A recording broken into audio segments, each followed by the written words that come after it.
Na tukisonga mbele, hofu imetanda katika kijiji cha Bunjosi, wadi ya Misigo kwenye eneo bunge la Webuye Magharibi baada ya zaidi ya watu 20 wakiwemo watoto kutoka jamii moja kulazwa hospitali ya rufaa ya Webuye na ile ya Bokoli kwa kunywa maziwa yanayokisiwa kuwa na sumu.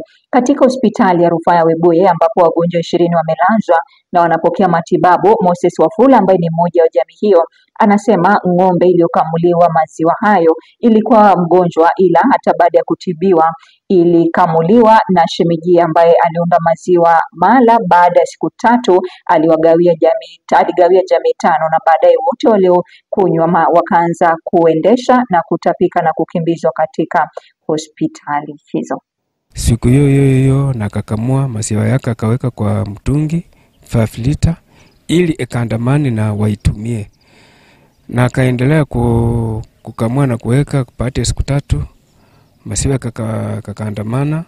Baadaye wakaitumia. Walipomaliza kuitumia baada ya saa moja wakaanza kusikia maumivu ya tumbo na kichwa na kuishiwa nguvu mwilini. Mwishowe wengine wakapelekwa Webuye Sub-County Hospital. Niamka saa 11 nikasikia dalili ya tumbo ikaanza kunisokota, nikaanza kuendesha na kutapika.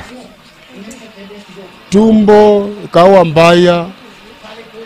Kufika saa 1 asubuhi, pia watoto wangu Poazi, Teno, Neli, alafu na Wasike pia tuko tunaukua ugonjwa tu huo tu mmoja tu. Sasa hivi vile tuko hivi, tuko tunaendelea vizuri.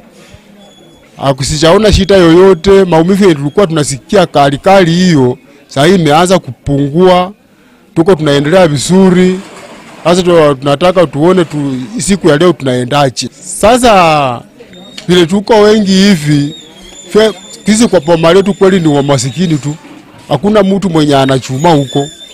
Sisi wote ni watu wetu tunafanyanga tu kibarua ya chembe. Sasa mimi nataka kuomba hivi. Msiye hii mazungo. Papa tani wanyama mahali penye huko. Haki kweli watu karibu watu 40 kitu, sisi ni watu wako. Na kwa boma letu kweli hakuna kitu. Lusaka kweli na kuhitaji.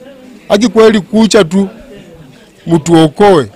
Lakini ni ujungu sana kuona kwamba watu wote kwa boma, jamii yote, maziwa yameleta shida. Tunaomba hayo maziwa yenye imesalia waipime, tujue ni nini chenye kilisababisha huu ugonjwa.